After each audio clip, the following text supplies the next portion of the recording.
Ben écoute, déjà, je suis ravie d'être là avec toi, Marie. Et donc, moi, c'est Flamendra, je suis coach de vie et je suis spécialisée dans tout ce qui est troubles du comportement alimentaire, donc anorexie, boulimie.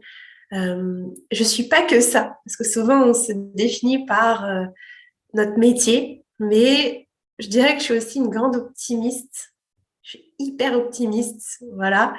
J'aime la nature, j'aime l'humain. Je suis passionnée par tout ce qui est psychologie, comprendre le fonctionnement humain, comprendre le fonctionnement du cerveau, les neurosciences, mais aussi l'univers. Tu vois, l'univers me fascine.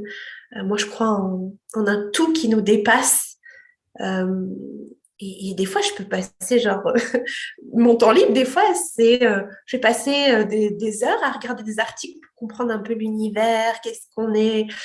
Euh, Quand j'étais petite, ma question, c'était si j'avais une question à laquelle je voulais une réponse dans cette vie, c'était qu'est-ce que l'univers? Tu vois, c'est pas genre une petite question comme ça, lambda. Et voilà, donc ça me passionne. Euh, donc je m'intéresse à plein de trucs. Ouais, tout ce qui concerne le dev perso aussi, ça, j'adore. Et enfin, pourquoi je suis devenue coach de vie spécialisée dans les TCA? Parce que j'ai moi-même vécu ça. Donc à l'âge de 23 ans, en fait, je suis tombée dans l'anorexie. Avant, franchement, ça allait nickel. J'avais pas de problème spécifique avec la nourriture, avec mon corps. Alors j'ai eu des vergetures assez tôt, tu vois, ça je m'en souviens parce que j'en discutais il y a pas très longtemps avec une coachée qui me disait mais j'ai des vergetures et tout, donc je la rassurais, j'ai fait bah écoute, tu sais, moi aussi, quand j'étais jeune, j'en ai eu très tôt. Et je voyais d'autres filles et je me disais, bah, c'est bizarre, elles n'en ont pas. Moi, j'en ai partout. J'en ai eu sur les seins, j'en ai eu sur euh, les jambes. J'ai eu des varices aussi, tu sais. Donc, je me dis, mais c'est moche, qu'est-ce qui se passe? Enfin, voilà, j'ai eu ça. Mais après, voilà, j'ai pas eu un trauma, tu sais. Souvent, on dit qu'il y a un gros trauma pour tomber dans les TCA. Pas du tout. C'est juste qu'en tant que petite fille, effectivement, j'ai vécu des choses qui sont pas des traumas pour des adultes. Par exemple, un trauma pour un adulte, ça va être un viol, je sais pas, battre son enfant ou quoi. J'ai pas vécu ça. Mais par contre, en tant que petite fille, j'ai vécu des micro-traumatismes, en fait. Mon inconscient a enregistré ça. Et voilà, j'ai eu des blessures euh, qui ont fait qu'à l'intérieur de moi, ça s'est manifesté plus tard. J'ai aussi appris plus tard que ma mère avait souffert d'anorexie. Donc, je l'ai aussi dans mes gènes, ce truc. Mais elle me l'avait jamais dit pour me protéger. Or, tu vois, même si elle me l'a jamais dit, c'est quand même arrivé. Ma grand-mère aussi souffrait d'anorexie. Donc, ça s'est un peu transmuté un peu partout. Mais avant, en fait, comme j'étais pas en déficit énergétique, et puis que j'avais une vie de petite fille plutôt normale, bah, ça s'était jamais manifesté, si tu veux. Sauf jusqu'au jour, à mes 23 ans, voilà, je vivais en couple et j'ai voulu, en fait, j'adorais cuisiner. Je m'intéressais beaucoup à la cuisine, tout ça. Et en grande perfectionniste un peu là que je suis, je voulais apprendre à manger mieux. J'ai fait, vas-y, je vais faire plein de recherches et tout. Tu sais, je suis en mode hyper, je fais des recherches. Et donc, j'ai découvert le véganisme et j'ai fait, mais c'est super ça, pourquoi tout le monde ne fait pas ça alors que c'est super pour la planète, on peut vivre sans manger d'animaux. Et quand je me suis rendu compte que mon steak, en fait, c'était une vache qu'on avait tuée, je me suis dit, mais je ne veux plus faire ça en fait. Et moi, ça a été radical. J'ai fait, de toute façon, j'en mange plus. Donc, en soi, ça partait d'une bonne intention, sauf que euh, au lieu d'adapter mon alimentation, j'ai réduit mes quantités. J'ai réduit les quantités, mais je m'en suis pas rendu compte. Je me dis, bah, je fais tout bien. Je voyais des nanas, je regardais des vidéos une journée dans mon assiette. Je me comparais beaucoup. Je me rendais pas compte, mais je me comparais. Je dis, ah ouais, elle mange comme ça, elle. Ah ouais, elle mange une salade. Ok, d'accord, elle mange. Ah ouais, elle mange ça le matin, ça le midi. Ça... Ok, bah, je vais faire pareil. Puis je regardais les portions, tu sais. Mais inconsciemment, ça se travaillait et je faisais pareil. Je dis, non, non, mais là, je me rappelle encore, tu vois, quand je t'en parle, je mangeais au petit-déj des spécial cas. Et, euh, et je me souviens, je dis, non, non, je vais pas prendre en photo parce que c'est pas parfait. Et l'étape suivante, ça va être le porridge parce que le porridge, c'est plus sain. Et quand j'aurai atteint le porridge, là, je pourrais prendre ma photo avec mes petits machins parfaits et je pourrais le balancer sur Instagram, tu vois. Ça commençait à partir loin mon délire, mais je m'en rendais pas compte. Et puis, bah, peu à peu, en fait, j'ai commencé à sombrer dans l'orthorexie. Donc, l'orthorexie, c'est vraiment vouloir manger parfaitement. C'est, bon, il n'y a pas de perfection, mais c'est le sain, c'est-à-dire, comme on l'entend aujourd'hui, c'est bah, souvent, c'est éliminer tout ce qui est produit industriel, c'est les glucides, ça fait grossir, ce qui est faux, hein. Les glucides ne faut pas grossir. Euh, Enlever le gras, parce que pareil, je me dis, si tu manges du gras, tu vas avoir plein de gras, tu vas être difforme. Bref, il y avait tout un tas de pensées, quoi. Et je commençais à éliminer. Mais je me dis, mais c'est bien, en fait, c'est super, tu fais tout bien. Comme on te dit de faire, tu fais tout parfaitement. Ce truc de perfection hein, dans les TCA qui est très puissant, de bien pas bien, sain pas sain, beau pas beau, tu vois, très binaire aussi, hein, ça c'est un truc tout le temps. Et puis bah, en fait, j'ai perdu du poids. Donc au départ, je me disais, je ne me rendais pas compte, je me disais, ah, ouais, je commençais à me sentir bien. Et puis en fait, au fil du temps, je me sentais de moins en moins bien, je me sentais un peu plus fatiguée, je commençais à perdre beaucoup de poids, mais moi, je ne me rendais vraiment pas compte. C'est vraiment, je l'avais froid, tu sais, je mettais genre des pulls en été. Je me rendais pas compte, je me disais, ouais, bah, pulls en été, ok, d'accord. Et j'ai commencé à faire plein de sports, alors qu'avant, j'en faisais, allez, 1 heure par semaine à tout péter. Et là, j'ai commencé à en faire tous les jours. J'ai commencé à cuisiner beaucoup, mais pas pour moi, pour mon copain. Et moi, je me faisais une petite salade. Et lui, je lui mettais des pâtes avec 3 tonnes de beurre. Je commençais à cuisiner pour les autres, mais moi, je voulais pas manger. Je commençais à me comparer, je commençais à regarder plein de trucs de bouffe. Bref, bon, je te fais un truc hyper long là, du coup, pour t'expliquer un petit peu. Mais voilà, en fait, je suis arrivée à là. Et en fait, après, si tu veux, pour guérir de l'anorexie, pour raccourcir un peu, pas que ce soit trop long, euh, bah, si tu veux, tu vis l'extrême inverse. C'est-à-dire, tu vis la boulimie, en fait. C'est-à-dire, pour moi, je disais que c'est des repas de guérison. Quand tu as vécu longtemps en restriction, bah forcément, ton corps, il va avoir besoin de refaire le plein. Et donc, tu vas manger beaucoup. Donc, j'ai passé du temps à manger beaucoup, beaucoup, beaucoup, à avoir des gaz, des inconforts digestifs, à me sentir tellement énorme que mon ventre, il allait exploser, euh, à pas dormir de la nuit, à pas être bien, tu vois, et à me, ouais, à me dire que j'allais jamais y arriver aussi. Parce que ça se fait pas en un claquement de doigts, tu vois, là, ce que je te parle, ça s'est fait en plus d'1 an, 1 an et demi. Ça m'a pris du temps. Euh, et puis, c'est tout un travail aussi mental, parce que souvent, les gens pensent que c'est juste une question de poids et une question de ce qu'il y a dans l'assiette, alors que pas du tout. Moi, en coaching, je travaille beaucoup dans la tête, en fait. Parce que c'est ça la clé. Parce qu'il y a plein de gens, ils prennent du poids. Tu sais, ils font le yo-yo. Parce qu'en fait, ils prennent du poids, mais il n'y a pas tout ce travail mental. Et du coup, ils reperdent, en fait. Ils retombent et c'est indéfini. Euh, donc voilà, donc finalement, bah, j'ai demandé de l'aide. J'en ai parlé à mes parents aussi. Ils m'ont prêté de l'argent pour que je me fasse accompagner. Et ça a été franchement une des plus belles décisions de ma vie. C'est pour ça qu'aujourd'hui, je parle du coaching avec le cœur, parce que ça a transformé ma vie, ça m'a transformée. Et c'est vraiment le plus beau cadeau, en fait. Quand tu es au bout du rouleau, ben, c'est important de se dire oui. C'est important de se choisir. C'est important d'arrêter de se dire, mais je le mérite pas, mais c'est pas si grave. Mais moi, pendant longtemps, je me disais, mais c'est rien. Puis tu as ce truc de l'ego qui se croit plus fort, qui se dit, ah, mais moi, j'ai pas besoin d'aide. Ah, mais moi, je peux hacker le système. J'en parlais avec une de mes coachées il y a pas longtemps. De ce truc de tu peux hacker le système, tu sais. Genre, mais moi, j'ai pas besoin de faire le travail. Je me souviens, moi, déjà, je regardais des vidéos de coaching, du coup, où j'avais des exercices de coaching à faire pour guérir. Et dans ma tête, au début, je me disais, je veux pas les faire, ça sert à rien. Moi, j'ai pas besoin.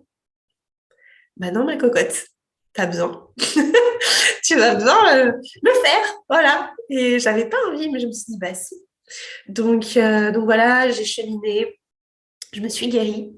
Et je me suis dit, ça a été aussi une de mes motivations pour guérir, de me dire, en fait, tu vas dégommer cette maladie de merde pour aider d'autres gens à en guérir. Ça a été mon pourquoi aussi, très fort.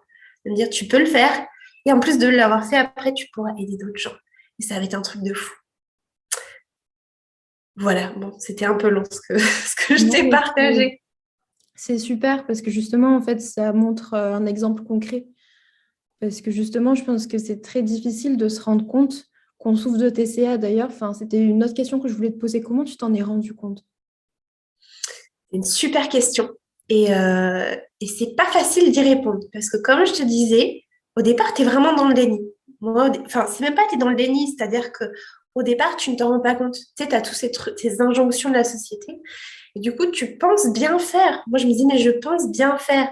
Et puis, j'ai été éduquée comme ça, tu vois, petite fille hyper sage, hyper. Quand on lui dit un truc, elle fait le truc et elle remet pas le truc en question. Moi, je ne remettais absolument jamais en question ce qu'on me disait. On me dit, fais ça, je dis, ok, je le faisais. Et en plus de le faire, je le faisais au carré à la enfin, ce que je définissais comme étant la perfection, quoi. Donc au départ, je pense qu'au départ, tu t'en rends juste pas compte. Tu vois des choses et tu te laisses influencer par ce que tu vois.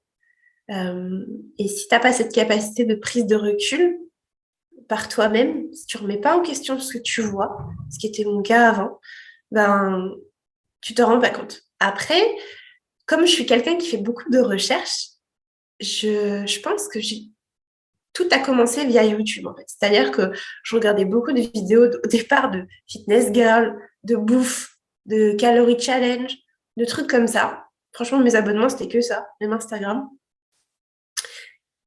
Et je pense qu'au bout d'un moment, j'ai dû tomber sur un contenu qui parlait de boulimie, en fait. Donc moi, j'étais plus dans l'anorexie au début. Euh, et puis ça a fait tilt. Alors au départ, c'était du dev perso. Je me suis aussi intéressée au dev perso. Je regardais des gens qui parlaient de liberté. Par exemple, Antoine BM, je ne sais pas si tu connais, ça a été un des premiers, une des premières personnes qui parlait d'entrepreneuriat, de liberté. David Laroche aussi, que j'aime beaucoup, Chloé Bloom, ce genre de personnes. Et en fait, peu à peu, je suis tombée, tu sais, l'algorithme, il est un peu malin, quoi. Quand tu fais des recherches, il te propose d'autres trucs sur des contenus qui parlaient de rapport à la nourriture, de boulimie, de trucs comme ça. Et en fait, quand j'ai écouté, je me dis, ah ouais, en fait, ça me parle. Mais j'ai pas eu de révélation en mode, ah bah, t'as des TCA. Je me suis juste, ah ouais, en fait, bah, boulimie, ok, d'accord. Bon, j'ai accepté le truc très vite, moi, en fait. Je me dis, ok, bon, bah. Mais je pense que j'étais aussi dans une phase de déni. C'est-à-dire que je voyais les mots, et je me dis, oui, bon, ok, boulimie, bon. Comme si tu sais, tu disais, je passe la serpillière, tu sais. Je me rendais pas compte que c'était un truc quand même assez bah, grave, quoi. Franchement, ça détruit ta vie, quoi. Ça détruit ta santé physique et mentale et ça a un impact sur toutes les sphères de ta vie. Que ce soit ton travail, tes relations amoureuses, tes relations sociales, tout, quoi. Enfin, c'est une vraie merde, ce truc. Non, je me permets d'employer ces termes parce que ouais, c'est horrible, quoi. Et, et ouais, de fil en aiguille, bah, j'ai découvert comme ça des personnes qui parlaient de ça. J'ai commencé à acheter des programmes en ligne pour guérir. J'ai commencé, bah voilà, après au bout d'un moment, je me suis vraiment engagée dans un coaching et c'est là où vraiment ça a changé ma vie en fait. C'est quand vraiment quelqu'un m'a accompagnée, quelqu'un m'a écouté, j'avais quelqu'un. Parce que tu es très seule aussi là-dedans. Souvent tu te dis, bah je suis seule à vivre ça et que moi qui vis ça, je suis pas normale. Et tu as besoin d'être beaucoup rassuré. Moi, c'est un truc que je fais beaucoup avec mes coachés, c'est les rassurer, leur dire que ça va aller. Parce que tu es un peu, en fait, t'es un peu comme un enfant. Tu as besoin de quelqu'un pour te dire un peu quoi faire. Au départ, mon but en tant que coach, c'est pas que la personne soit dépendante de moi, tu vois. C'est vraiment, au départ, je sais qu'il y a ce besoin-là. Donc oui, je vais rassurer. Mais à terme, je veux que la personne s'auto-coach et qu'elle se rassure à elle-même. Qu'elle se dise, ouais, ouais, ça va le faire. Donc on travaille sur ça pour qu'à la fin de l'accompagnement, elle puisse être libre en fait, qu'elle puisse s'accompagner elle-même. C'est vraiment ça mon but aujourd'hui. Mais ouais, c'est pas évident, hein, tu vois. Donc et souvent on me demande ouais, c'est quoi le déclic qui a fait que et ben, ce que je vois aussi beaucoup, c'est on attend. C'est ce truc d'attendre qu'on nous dise quoi faire. Encore une fois, souvent comme ça vient de l'éducation, on attend, on attend. Les déclics, bah non, il n'est pas là le déclic. Bon, bah c'est non. Bon, bah ok, je vais continuer. On attend, on attend. Et en fait, bah non, en fait, moi je dis à mes coachés, non, en fait, personne va venir vous sauver. Personne ne sait en plus, parce que vous le cachez. On est hyper fort à cacher ça, tu vois. Moi, je dis hyper forte à cacher, à dire, oui, ça va. Oui, ça va super. oui, super. Alors qu'à l'intérieur, je pleurais. Tu vois, enfin, c'est horrible. C'est un masque que tu portes qui est horrible. Et, euh, et donc voilà, ouais, c'est une réponse assez longue, mais il n'y a pas de déclic en fait. Ça vient, enfin, c'est à la personne de se dire, OK, là, j'en peux plus en fait, et je vais demander de l'aide. Et j'ose le faire. Et je me donne le droit de le faire. Parce que je le mérite. Mais souvent aussi, quand tu souffres de ça, tu as une très faible estime de toi. Donc, tu te dis que tu ne le mérites pas. Ou tu te dis que non, mais c'est pas assez grave. Non, mais c'est pas assez grave, je suis pas diagnostiquée, c'est pas assez grave, ça va aller. Puis tu as ce truc de l'ego, non, mais moi, je suis plus fort. Donc, pas besoin. Et j'ai envie de dire non, en fait. J'ai envie de dire non, non, non, vous y avez le droit. Donc, c'est aussi pour ça que j'essaie d'éduquer les personnes en mode, vous y avez le droit. Vous en avez besoin. Combien de personnes j'ai eu au téléphone qui me disaient, non, mais c'est pas grave, laisse la place à quelqu'un d'autre. Et je dis, mais écoute, si t'es avec, là aujourd'hui, si t'es avec moi là aujourd'hui, c'est que t'en as besoin en fait. Et tu es importante. Et tu es importante en fait. Et c'est un cadeau que tu peux te faire. Et si tu ne te fais pas ce cadeau, ben ça va continuer en fait, ce truc. Et voilà. Bon, c'est une réponse encore une fois hyper longue. J'espère que ça pourra aider en tout cas. Non, mais déjà, ça résonne beaucoup avec mon expérience parce que c'était vraiment ça, tu vois. Enfin, alors, j'ai eu ce passage orthorexie aussi de beaucoup me renseigner sur la nutrition. Alors, moi, ça a commencé avant parce que, en fait, j'étais un peu en surpoids quand j'étais petite et on se moquait beaucoup de moi à l'école justement parce que j'étais grosse vache, comme ils m'appelaient à l'école.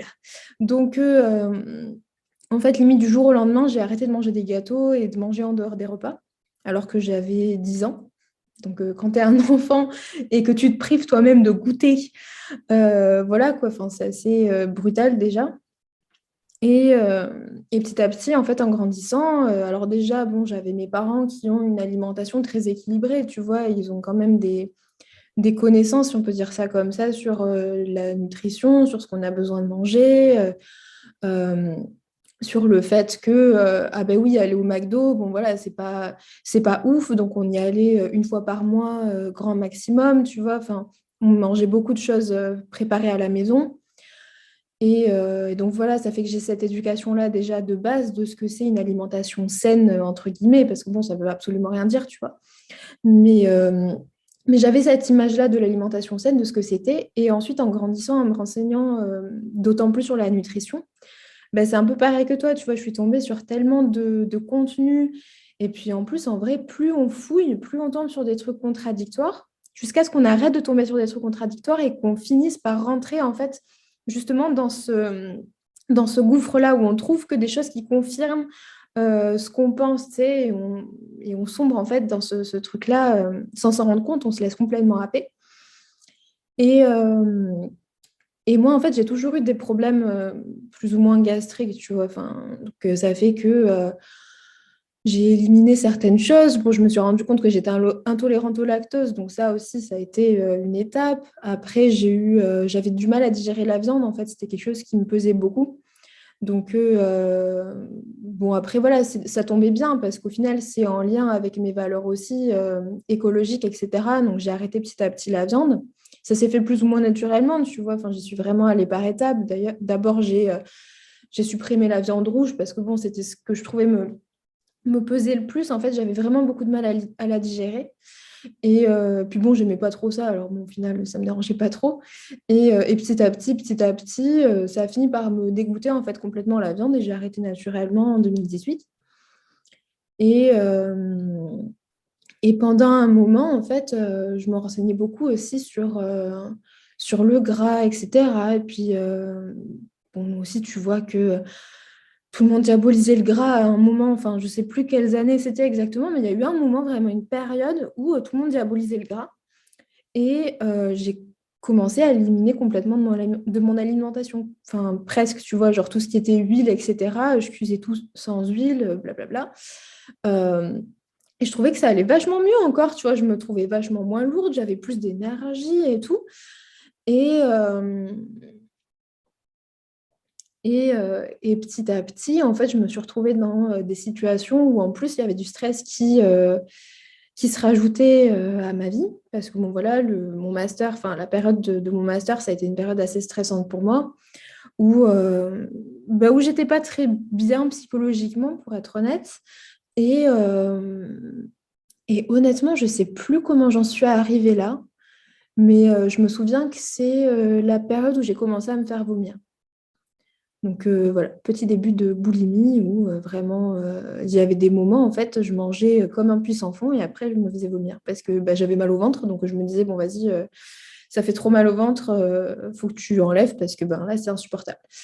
Et, euh, et donc tu le fais une fois, tu vois que ça se passe bien, que ça fait du bien en fait d'enlever ce que, ce que tu avais trop dans ton ventre et puis tu recommences.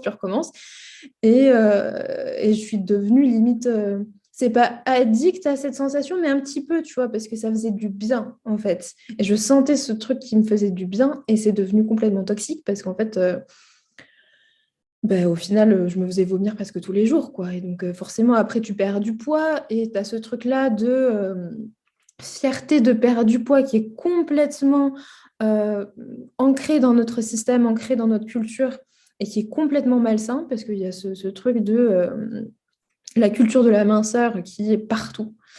Et puis, et puis aussi la détestation de son corps, parce que voilà, enfin, moi, j'aime pas mon corps, et puis je l'aimais encore moins à cette époque-là. Maintenant, je commence petit à petit à l'accepter, tu vois. Accepter d'avoir un petit bidou, accepter de ne pas avoir de hanches, accepter que voilà, j'ai une morphologie un peu masculine, entre guillemets, tu vois, pour la catégoriser, tu vois. Enfin, j'ai des larges épaules, j'ai pas de hanches, enfin voilà. Et, euh, et ça fait que j'étais très à l'aise aussi avec cette androgynie.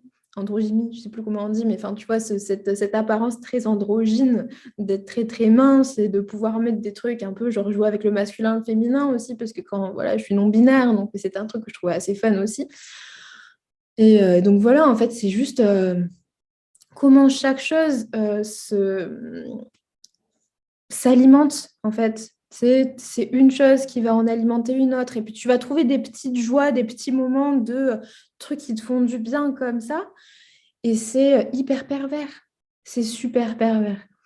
Parce que c'est l'année dernière, je me suis rendu compte qu'en fait, j'avais perdu beaucoup de poids. Alors tout est relatif, mais passer en dessous des 50 kilos pour ma morphologie, c'est pas normal.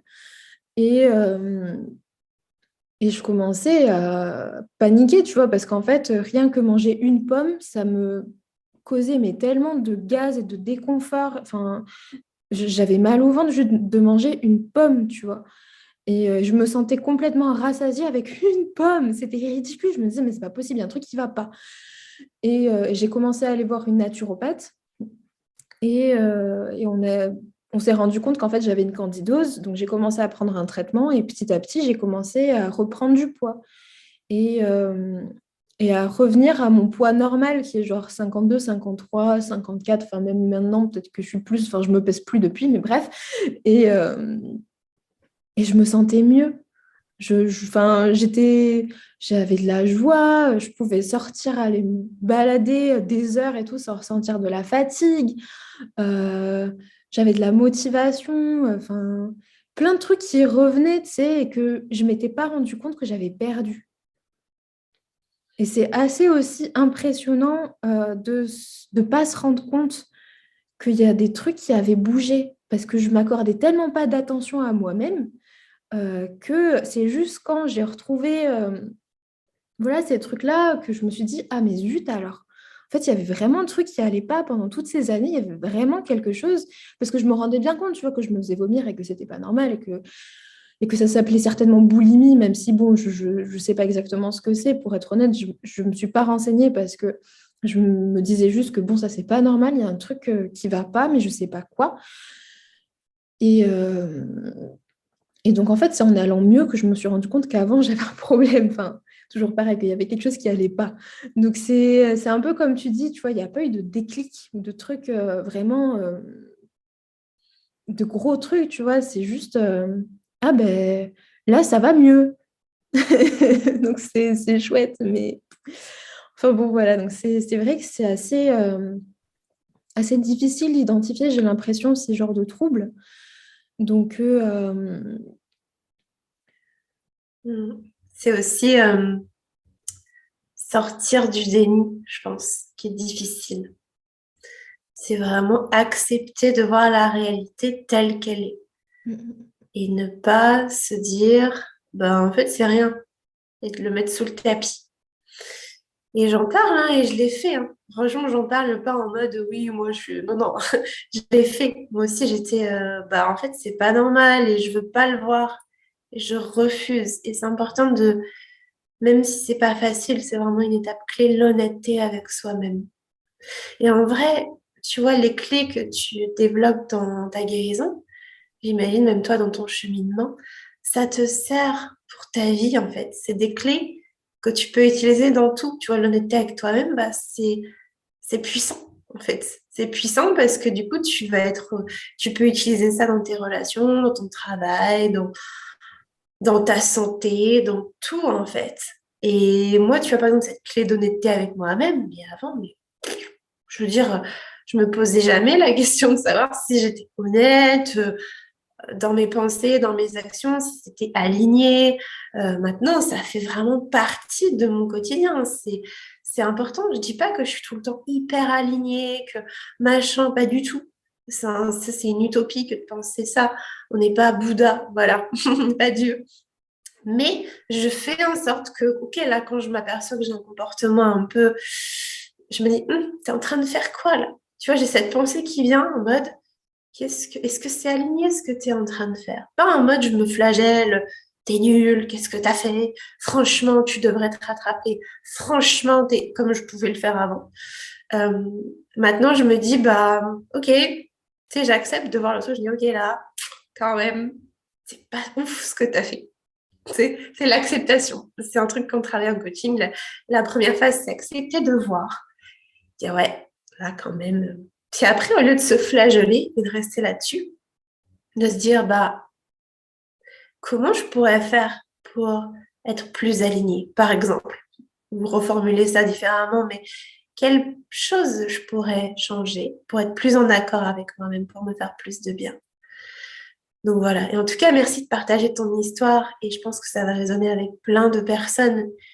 Et déjà, c'est beau que tu te sois rendu compte qu'il y avait un truc qui allait pas et que tu t'es dit, OK, là, je sens que tu as mis des actions en fait en place pour modifier ça, sans peut-être même te dire, voilà, je souffre de ça, mais juste tu t'es dit, OK, là, c'est un truc que je ne veux plus. Et tu as compris que, bah, en fait, cette sensation-là, cette addiction aussi au vomissement, moi, je me suis jamais fait vomir parce que j'avais très peur de vomir. Par contre, je faisais du sport à gogo. Tu vois, c'était genre, je pouvais passer 3 heures de. Ça, il n'y avait pas de problème pour moi. Même si j'avais le pied défoncé, pour tout éliminer, je m'en battais les steaks, je pouvais courir, courir, courir. Euh, mais oui, ça devient une source de plaisir limite, tu sais, pour ton cerveau. Parce qu'en fait, il se dit, ouais, il y a une association qui se crée entre le comportement et de se dire, ouais, ouais, c'est. Puis à force que tu le répètes, c'est vachement dur. Et après, il faut faire le processus inverse. Pas facile, quoi. Mais ça se fait. Ça se fait et le tout, c'est de voir long terme aussi. De voir long terme, de dire, OK, là, ce comportement au court terme, il me fait du bien. Mais à long terme, est-ce que c'est vraiment un comportement que je veux garder, en fait? Et voilà, et de changer un petit peu sa perception de tout ça. Mais déjà, bravo à toi pour tout ce cheminement. Et tu vois, ces remarques de merde là qu'on t'a fait quand tu étais plus jeune, enfin, c'est fou de voir aussi l'impact que ça peut avoir après, plus tard. On ne s'en rend pas compte sur le coup. Pour ça, enfin, voilà, je veux dire, moi, c'est un truc que je dis souvent quand tu es bien avec toi, tu critiques pas les gens. Alors après, je dis pas qu'on juge pas, on juge tous parce que c'est humain. Mais critiquer, vraiment, tu sais, dire, ah bah t'as vu, machin, ou le dire carrément à la personne, franchement, quand t'es bien avec toi, tu fais pas ça. Enfin, moi, moi, je fais tout l'inverse, tu vois, limite, je donne euh, comment dire, j'encourage les gens parce que je trouve que c'est super et quand il y a un truc que j'aime, je le dis parce que je le pense en fait. Je n'ai pas besoin de me forcer. J'adore, je dis, ah, je kiffe ce que tu fais. Je le dis juste comme ça parce que j'aime bien. Et puis, s'il y a un truc que j'aime pas, je m'en fous, je passe à autre chose et voilà, je vais pas perdre mon temps en fait. Enfin bon, c'est ma façon de voir les choses. Non, mais c'est super intéressant. Et je voulais rebondir sur ce que tu disais par rapport au sport. Et je sais que j'ai eu un peu la même chose, en fait. J'ai été un peu addict au sport pendant quelques années. Alors, peut-être pas autant que toi et peut-être pas de la même façon, mais c'est vrai qu'en fait, psychologiquement, je regrettais quand j'avais pas fait de sport. Je me disais, oh non, mais c'est pas bien, non, mais il faut que je fasse du sport. Et puis, enfin, vraiment, dans ma tête, c'était non, mais si je fais du sport, je vais pas me sentir bien. Aujourd'hui, je vais pas me sentir bien si j'ai pas fait mon sport ce matin. Il y a un truc qui va pas être bien. Et, euh, et en fait, je me créais toute seule. C'est mes conforts, comment on dit? Enfin, cette absence de confort dans mon corps parce que j'avais pas fait de sport. Tu sais. Enfin, c'était vraiment psychologique. Et, euh, et vraiment, moi, ce qui m'a aidé à en sortir, c'est plusieurs alors, nutrithérapeutes ou enfin, personnes qui sont un peu dans le sport, etc. et qui amènent ce discours-là des dangers, en fait, de trop faire de sport. Et une fois que tu te rends compte de tout ce que ça peut bousiller de trop faire de sport, franchement, ça donne plus envie d'en faire autant, tu sais. Par exemple, l'oxydation des cellules, tu as un vieillissement, tu vieillis, tu as un vieillissement des cellules qui s'accélère. Euh, Par rapport à la fertilité aussi, on n'en parle même pas. Euh, voilà, ça peut être vraiment, vraiment très, très dangereux à tous les niveaux de faire trop de sport.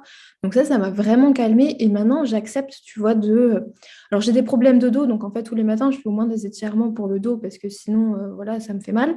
Mais j'accepte, tu vois, de juste faire un peu d'étirements, de petits mouvements de yoga juste pour m'échauffer un peu le matin, pour m'étirer le corps. Et puis c'est bon, tu vois. Ça me suffit et puis il n'y a pas de souci. Et, euh, et pareil, suivre des comptes body positive ou des choses comme ça m'a vachement aidé là récemment. C'est My Better Self. Alors, je sais qu'elle est sur les réseaux depuis, je crois, 5 ans ou un truc comme ça. Mais voilà, moi, je l'ai vraiment découverte il n'y a pas très longtemps.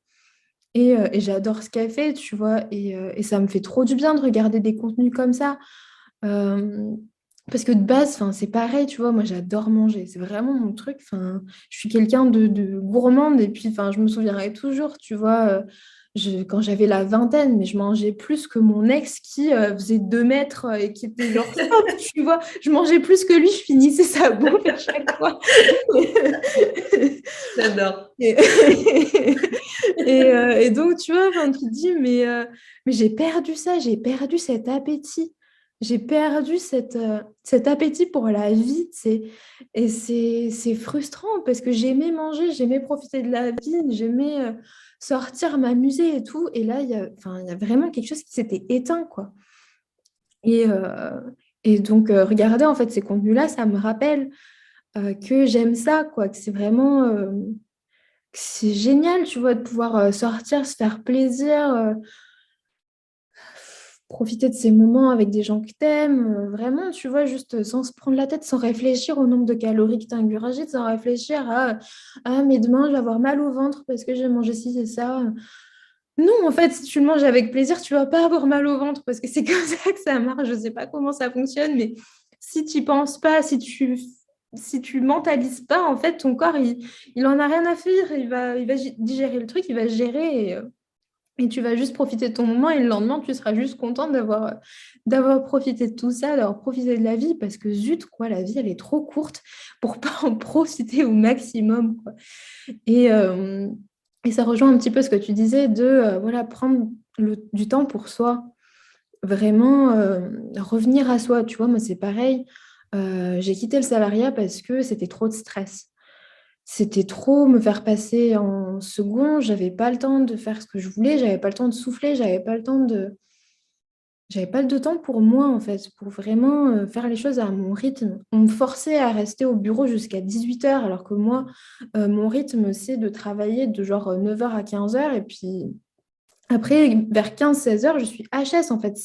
C'est comme ça. Je suis quelqu'un du matin et après, le soir, j'ai mon cerveau qui est un peu fatigué. Il a besoin juste de se reposer, d'aller dehors, de se mettre sur pause et voilà, quoi.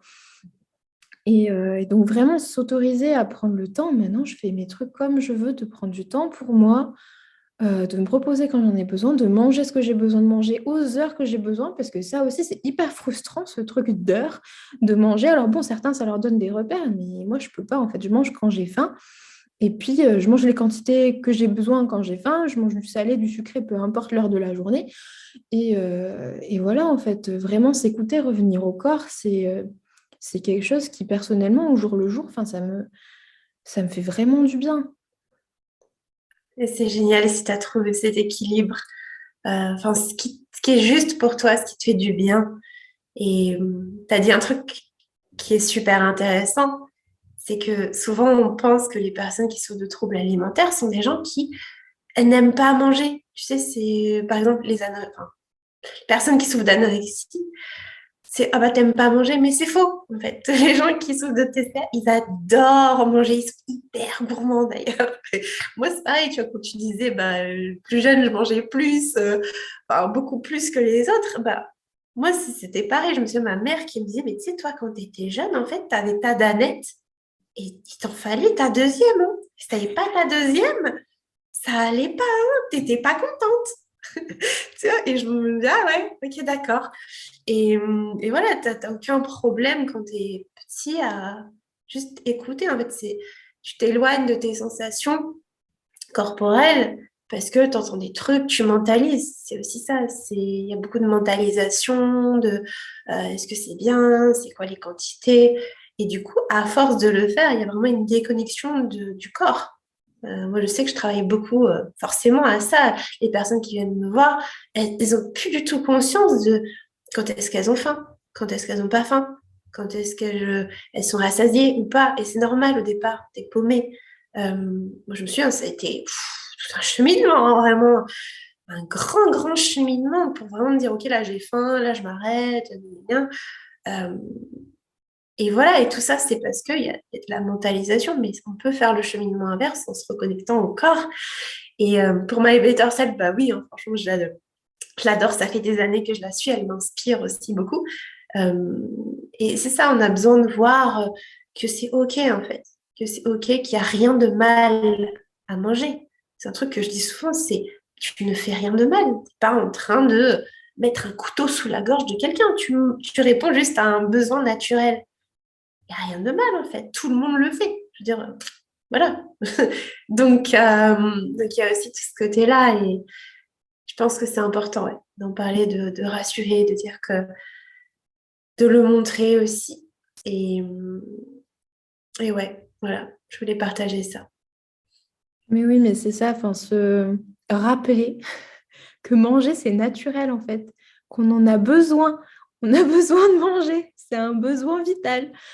Et on a besoin de sucre, et on a besoin de gras. C'est On a hyper besoin de important. tout, ouais, carrément, de tout. Il n'y a pas. C'est une sorte de puzzle, tu vois. Si tu enlèves un truc, bah, ça va s'effondrer, hein. Ça va s'effondrer. Et je voulais rebondir aussi sur ce que tu disais sur le sport. Je pense que c'est hyper important parce que, franchement, en plus, avec les réseaux sociaux, t'as vite fait de croire, quand tu suis des comptes, tu sais, que les gens, ils font du sport tout le temps. Tu sais, à force de regarder des stories, des machins, mais tu te dis, la meuf, elle en fait toute la journée, alors que pas du tout, en fait. Et, et puis, tu as aussi beaucoup ce truc de comparaison. Mais au-delà de ça, comprendre que quel que soit l'extrême, enfin, quel que soit le domaine, pardon, tomber dans des extrêmes, c'est mauvais. Même le sport. Si t'en fais trop, souvent, il y a ce truc, bah ouais, mais si t'en fais pas assez, t'es une loque. Il y a ce truc de performance dans la société aussi. Il faut performer. Il faut, tu sais, il faut jamais s'arrêter. Il faut être performant. Il faut travailler dur. Mais non, en fait, enfin, non, tu peux. Non, déjà, le corps humain, il n'est pas fait pour ça. On n'est pas fait pour ça. Tu disais tout à l'heure que toi, ton cerveau, après 15 heures, il était HS. Et c'est normal, en fait. Et quand tu disais que la vie salariale, elle est stressante, mais je te comprends tellement. Parce que pareil, moi je me dis, j'aurais jamais pu tenir ce rythme en fait. Je sais pas comment les gens ils font. En fait, ce qu'ils font, c'est qu'ils font des burn-out, ou ils ont des cancers, ou ils ont je sais pas quoi. Moi, j'ai pas envie de tomber là-dedans en fait. C'est parce qu'il y a plus de respect du rythme, même des cycles. Même nous, voilà, en tant que femmes, on a des cycles, tu vois. Mais même au-delà de ça, il y a des cycles dans la vie. Il y a des moments où tu vas bien, des moments où tu as plus d'énergie. Et du coup, tu n'as pas de respect de ça. Et ce qui est intéressant aussi, je ne sais pas si tu connais les chronotypes, mais moi, ça m'a aidé à déculpabiliser parce que contrairement à toi, moi, je suis plus du soir. C'est-à-dire que le matin, je me lève tard. Voilà. Et j'avais honte il y a encore quelques mois. Et j'ai encore un petit peu honte, tu vois. Quand je te dis, là, je sens que bon, quand même une part de moi qui n'est pas OK avec ça. Mais je le partage. Euh, Parce que tu as ce truc de faut se lever tôt. Ah, mais le miracle morning, il faut se lever grave tôt. Si tu te lèves pas à 4 heures du mat ou à 6 heures, c'est une merde en fait, tu vois. Et moi, je culpabilisais. Je me disais, mais putain, mais moi, j'y arrive pas. Tu vois, je sais pas, je me sens pas. Je sais pas. Et j'ai découvert les chronotypes. Et en fait, les chronotypes, c'est plusieurs types en fait de euh, t'en as quatre ou cinq, je crois, euh, un petit peu de rythme, on va dire. Tu as des gens qui vont se lever tôt et qui vont être productifs, créatifs, plutôt le matin. Et l'après-midi, bon, ils vont avoir besoin de se ressourcer, quoi. Donc, ils ont fini à peu près, voilà, à 15 heures, un truc comme ça. Tu as des gens, ils sont plus en mode salarié, c'est-à-dire que eux, bah, effectivement, ils se lèvent, on va dire, c'est à peu près 7 heures, et ils travaillent le matin, ils ont une pause, et puis ils se couchent vers, je sais pas, 22 heures. Et c'est des noms d'animaux, en fait. C'est par exemple le dauphin, le loup, t'as quoi, le lion, euh, et l'ours, voilà. Et par exemple, et t'as le dauphin qui est assez spécial, dans le sens où lui, je crois qu'il se lève à... Attends, parce que je suis pas dauphin, moi, hein. Il se lève lui super tôt. Il se lève à, je sais plus, 5 heures ou 6 heures. Il est productif. Après, il fait une sieste dans l'après-midi. Et puis, il se couche, je sais plus, assez tard. Enfin, j'ai plus les données en tête, mais vous pourrez faire des recherches. Et et voilà, et l'ours, c'est un peu le salarié, quoi. Et moi, par exemple, je suis louve. Et le loup, en fait, il se lève tard, genre vers 9-10 heures. Bon, moi, des fois, même 11 heures, hein, en toute honnêteté. Et je culpabilisais tellement. Je me dis, mais tu te lèves à 11 heures. Et je me dis, en fait, pourquoi après, tu as toute la journée. Et moi, par exemple, je me couche tard. Je ne vais pas me coucher avant minuit. Et ça me va, en fait, parce que moi, je suis très créative le soir. Euh, et pendant un moment, je me disais, mais t'es pas normal. T'es pas normal. Et je culpabilisais. Quand j'ai découvert ça, ça m'a fait déculpabiliser un truc de fou. Et nous, on a tous des rythmes différents. Ce qui compte, c'est de, voilà, si tu as du travail, bah, que je le fasse à 6 heures du mat ou à 20 heures, en fait, on s'en fout. Si ton truc, il est fait, on s'en fout, en fait. Enfin, c'est comme pour manger, on s'en fout si tu manges ta pomme ou ton donut, voilà. Parce que la pomme, bon, hein, voilà, pour les gens qui nous écoutent, c'est trop facile. Mais si tu manges ton donut je sais pas, à 16 heures ou à 10 heures, en fait, on s'en fout. Personne va rentrer dans la pièce et te dire mais qu'est-ce que t'as fait? T'as mangé ton truc, il était 16h03. On s'en fout. Non, mais perso, il n'y a pas très longtemps, je me suis fait dîner donuts. Donc, juste pour te dire, voilà, là, genre, il y a un peu de ça. Voilà, je mange ce que je veux quand j'en ai envie. C'est vraiment. Des fois, tu as envie de trucs sucrés le soir, des fois, tu as envie de trucs salés à 4 heures. Pourquoi? Je ne sais pas, c'est comme ça. Mais oui, comme tu dis, quoi, l'important, c'est de s'écouter. Et en fait, j'étais complètement pareil que toi. Je culpabilisais parce que, voilà, après 3 heures, enfin, moi, j'avais juste envie de partir chez moi, quoi. J'en avais marre de rester au bureau. Et je me sentais vraiment pas bien de rester assise devant un ordinateur encore jusqu'à 18 heures, alors que, enfin, j'avais fini ce que j'avais à faire, quoi. C'est ça aussi, je pense que comment dire ça, enfin, notre société, la façon dont on a créé en fait ces emplois du temps là de 8 heures à 18 heures, ils prennent pas du tout en compte l'efficacité des gens parce qu'on a tous notre rythme en fait. Il y a des gens qui vont être très très efficaces très très vite et d'autres il va leur falloir plus de temps pour faire une même tâche. Et en fait, nous, on nous force à rester peut-être 9-10 heures devant un écran pour ceux qui travaillent en face enfin, sur un bureau. Euh, et, euh, et voilà, quoi. Enfin, c'est pas normal. Et puis surtout, enfin, c'est pas naturel, quoi. On n'est pas censé on n'est pas censé rester assis autant dans une journée. Enfin, c'est même pas l'être humain, il n'est pas fait pour ça. Enfin, de base, on marche, on est dans la nature. Enfin, on a plein de positions différentes dans une journée. Et là, enfin, Ouais, c'est pas sain pour la majorité des gens, du coup, de ce que tu me dis, parce qu'apparemment, il y a une catégorie de personnes à qui ça convient parfaitement ce rythme-là, mais il y a quand même, voilà, quatre autres catégories de personnes à qui ça convient pas. Et, euh, et je trouve que notre société, elle est vraiment pas adaptée pour que chacun puisse s'écouter lui, en fait. Et, euh, et on est entraîné, même depuis l'école, en fait, on est, euh, on est entraîné à rester assis à des horaires précis et à faire tous la même chose, à apprendre tous la même chose au même rythme, etc. Alors qu'en fait, enfin, même les enseignants, tu vois, ils se rendent compte qu'il y en a qui apprennent vite, d'autres, il leur faut plus de temps. Il y en a, ils vont s'endormir en cours, enfin, à un moment, voilà, parce que bah, c'est le moment où ils ont besoin de faire leur sieste ou quoi que ce soit.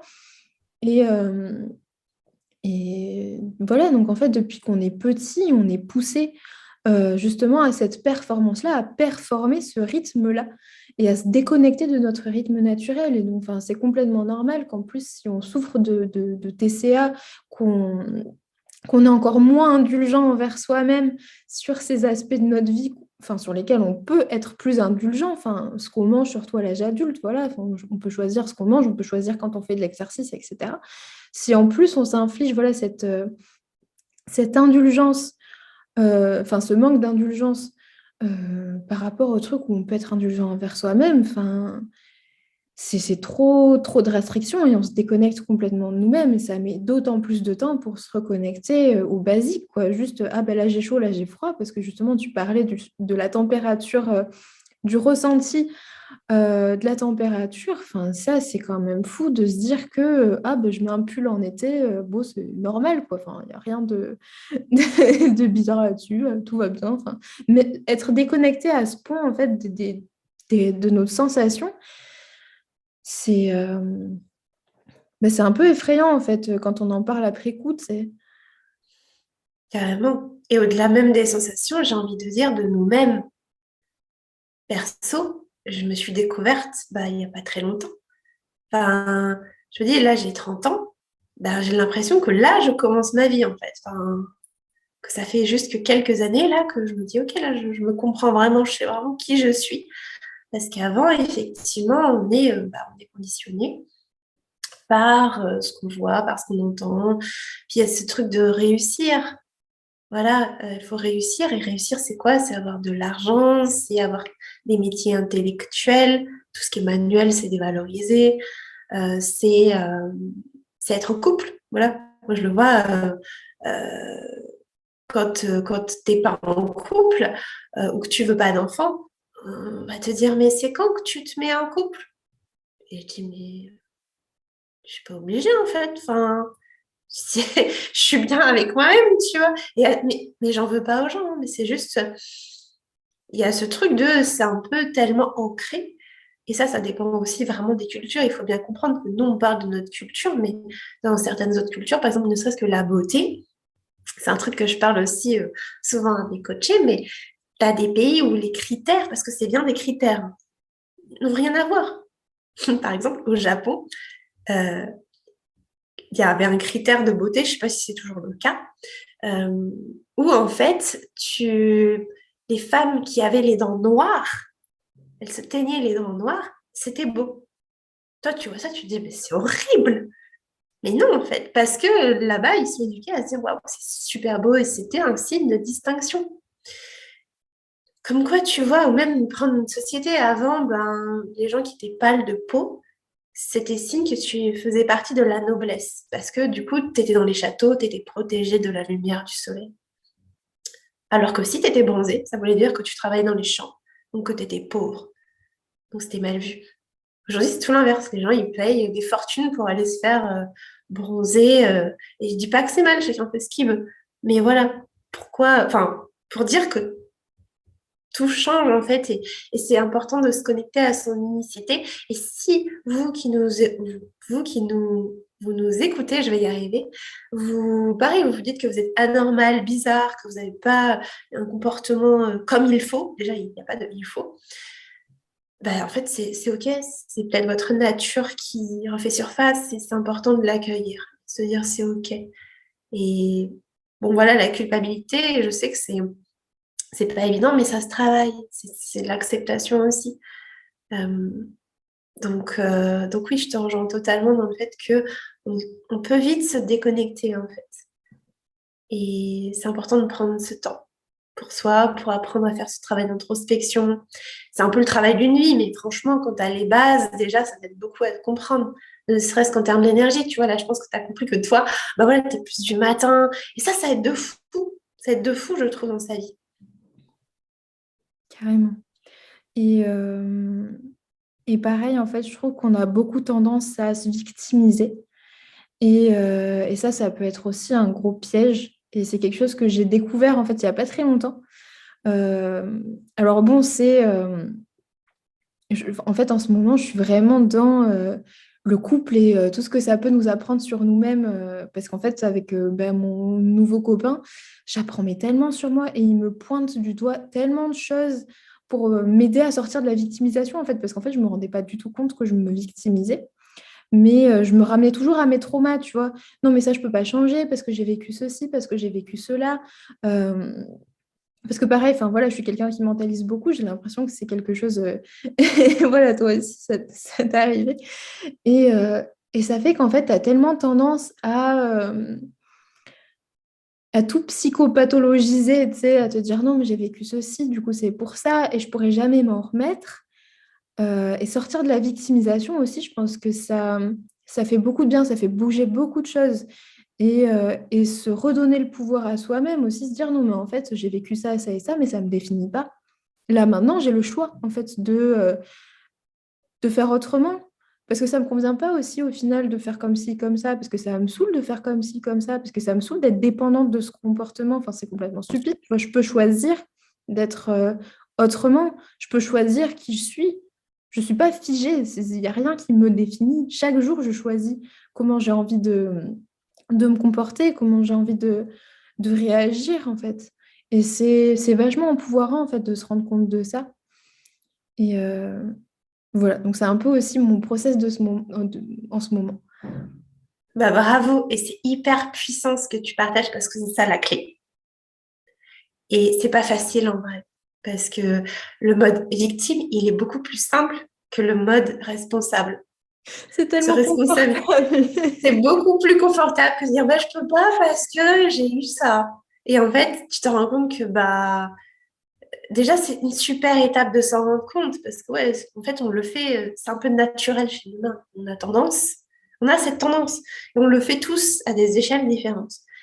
Mais c'est aussi important de se rendre compte qu'on a ce pouvoir créateur, qu'on est créateur en fait de notre vie.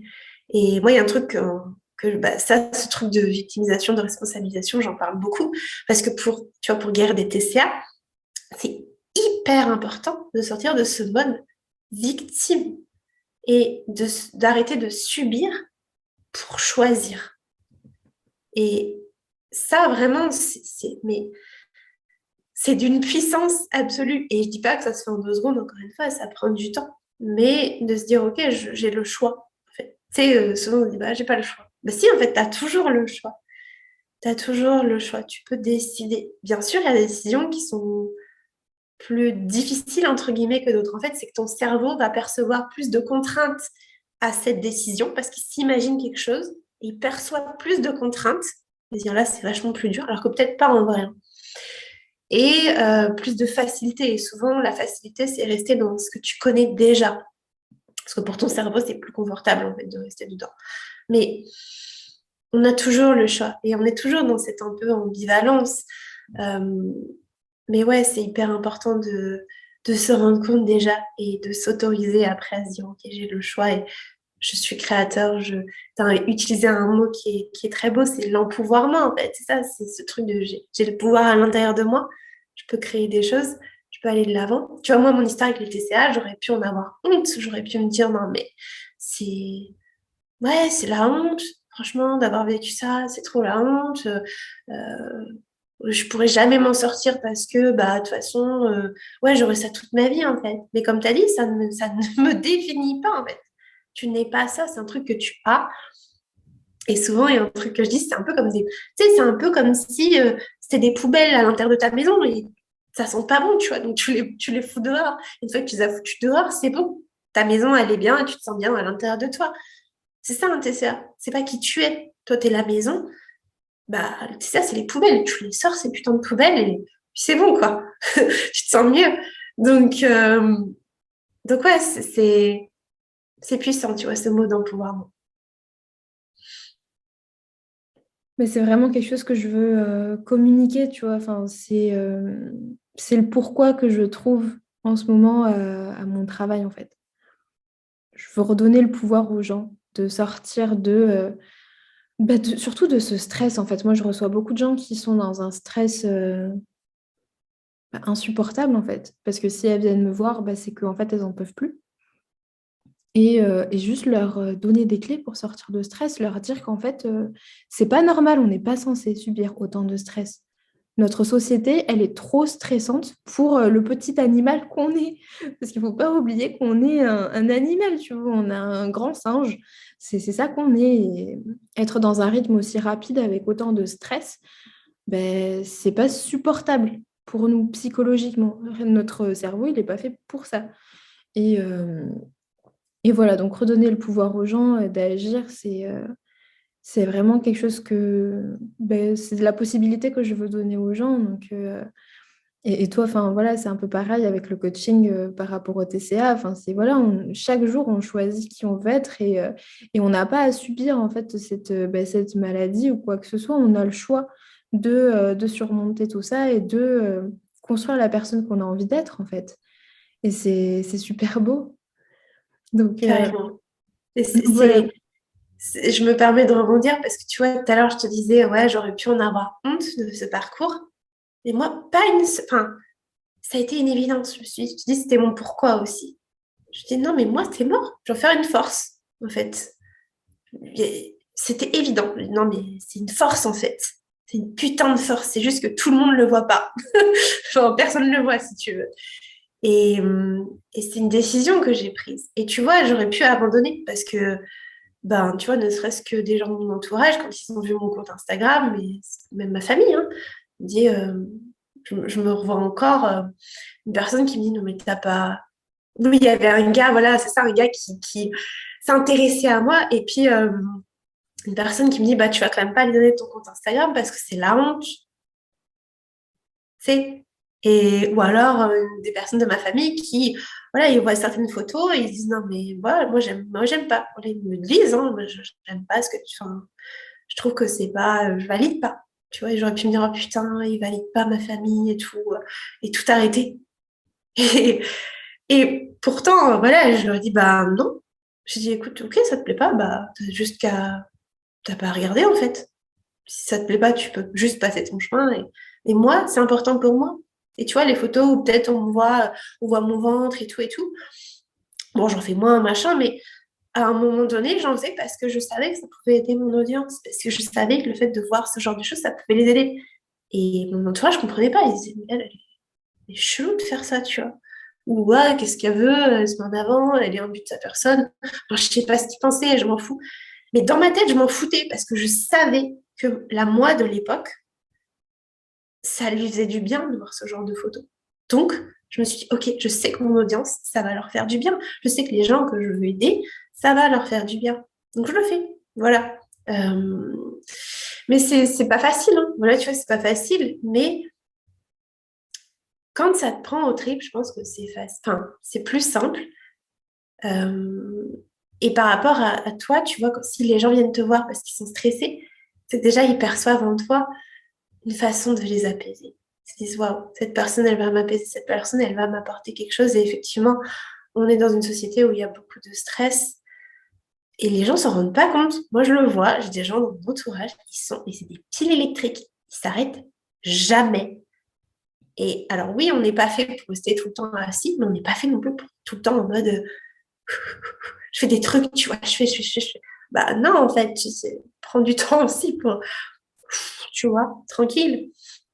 Et je pense que c'est aussi ça, ce truc de productivité, quoi. De faire toujours plus pour avoir toujours plus. Non, en fait, on n'est pas obligé de faire toujours plus. Et avoir toujours plus, c'est pas ça qui va nous rendre heureux en vrai. C'est pas quand on aura ce truc qu'on sera heureux.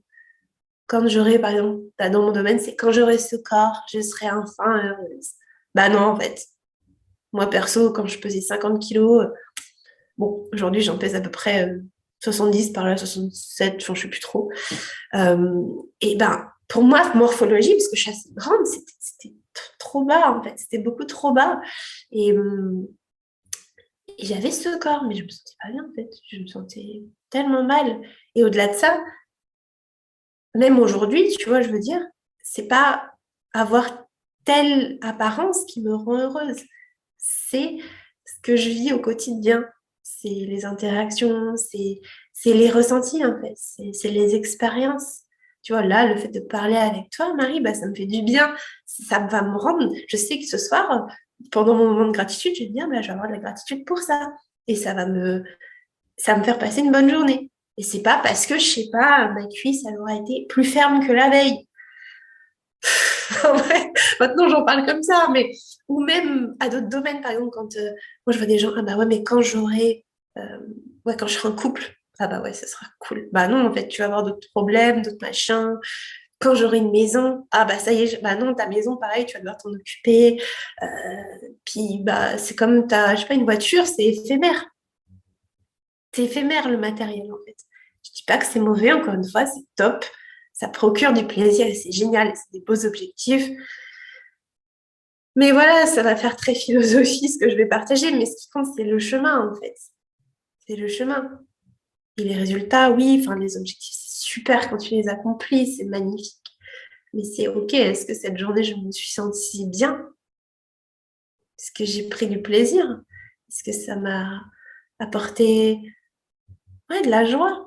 Et même, oui, il y a des jours où on est, voilà, moi aussi, il y a des jours où, franchement, c'est des journées de daube où je sais pas, je me sens pas bien, j'ai pas d'énergie, je chiale, ça va pas, mais ça fait partie de la vie, en fait. Et après, je me dis, oui, bon, bah, ça va passer, quoi. Et puis demain, ça ira mieux, et voilà.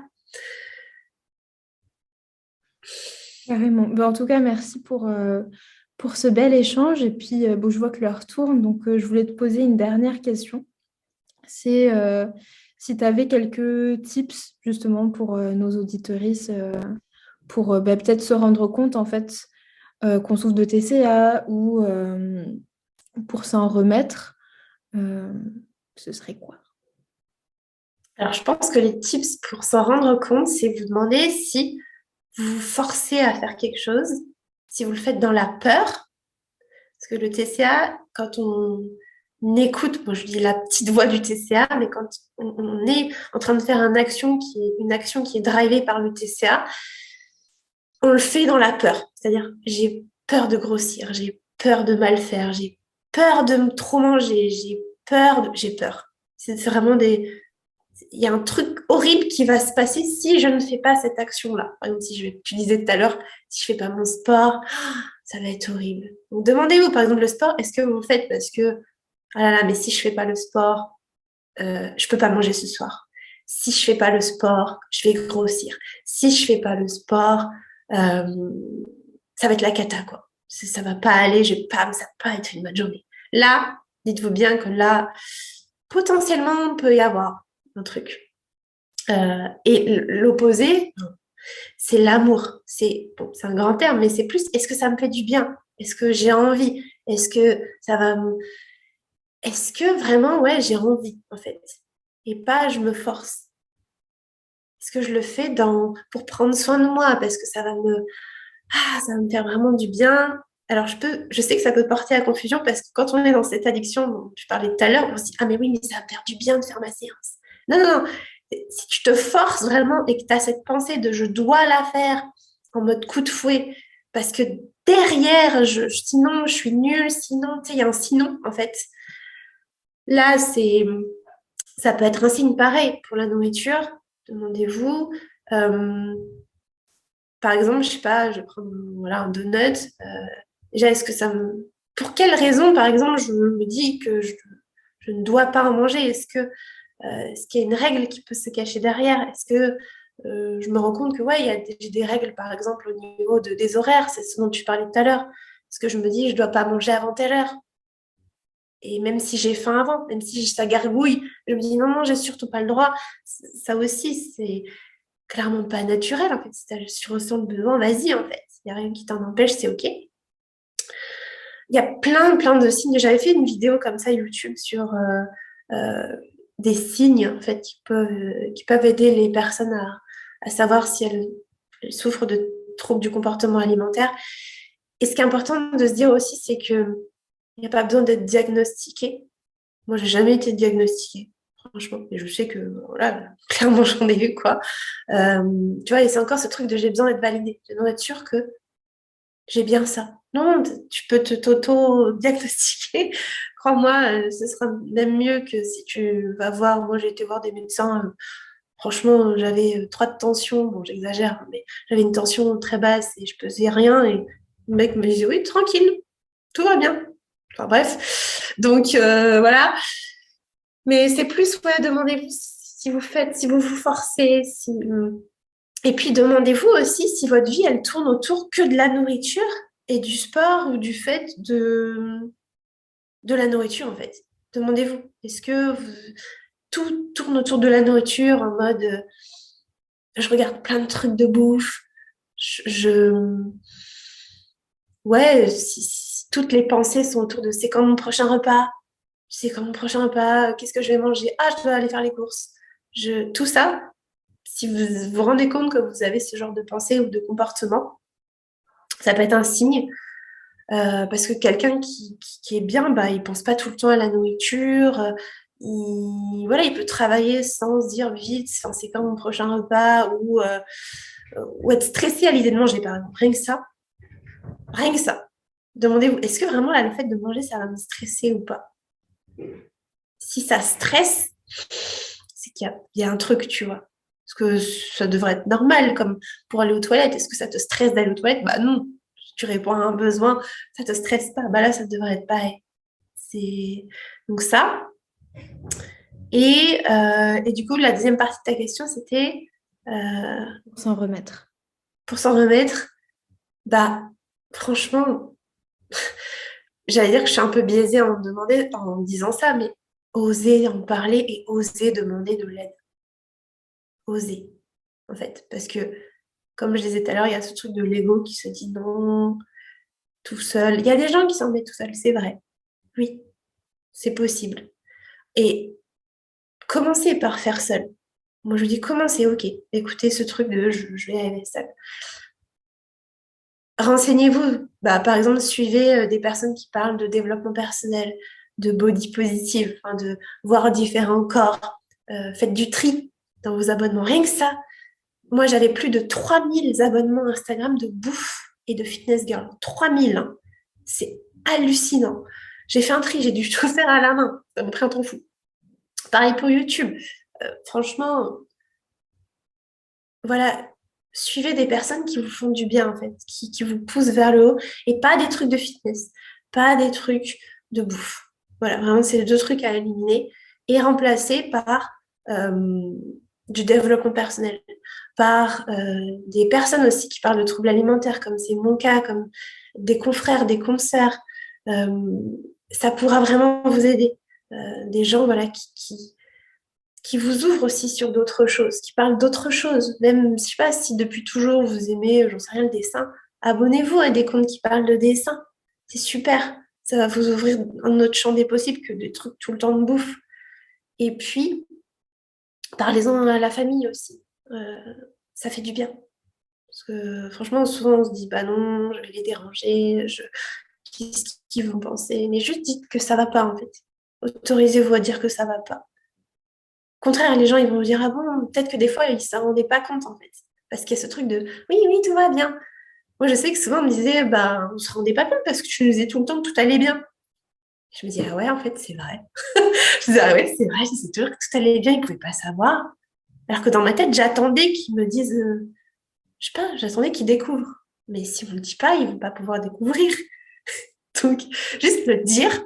Et puis, euh, et puis voilà, si vous voulez aller plus loin, bah moi je serais ravie. Moi je suis toujours hyper ravie d'accompagner des personnes. Mais moi je travaille qu'avec des personnes qui veulent vraiment s'en sortir. Pas qui veulent gratter, tu sais, à droite à gauche.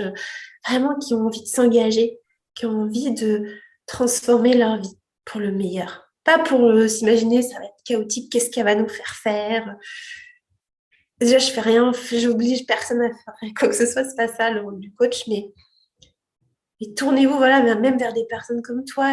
Ça fait toujours du bien d'avoir personne qui est là pour calmer aussi l'anxiété, parce qu'il y a beaucoup d'anxiété quand tu souffres de troubles alimentaires. Enfin, ça fait vraiment du bien d'avoir une oreille attentive. Donc, n'hésitez pas, vous n'allez pas déranger. Et personne ne va venir vous sauver. Vraiment. Donc, voilà, je pense que j'ai fait le tour. En tout cas, c'est ce qui me vient là maintenant. Ben, merci beaucoup pour ces précieux conseils et pour cet échange qui, ouais, ça m'a fait tellement du bien de parler tout ça avec toi. C'était vraiment super agréable pour un premier échange dans mon podcast. Je suis super contente que tu aies été la première invitée. Et, Bah, moi aussi. donc, de toute façon, je vais mettre où te retrouver dans les commentaires du podcast. Peut-être que je mettrai aussi la vidéo sur YouTube pour la rendre un peu plus accessible justement pour les personnes malentendantes, parce que bon, ça peut aussi aider des personnes qui sont malentendantes ce bel échange. Donc voilà. Mais en tout cas, je mettrai tous tes liens pour te retrouver en description. Et, et puis encore merci. Voilà pour cet échange et puis à très très vite, j'espère. Bah, merci Marie, c'était un plaisir. Merci à tous pour votre écoute et à très bientôt.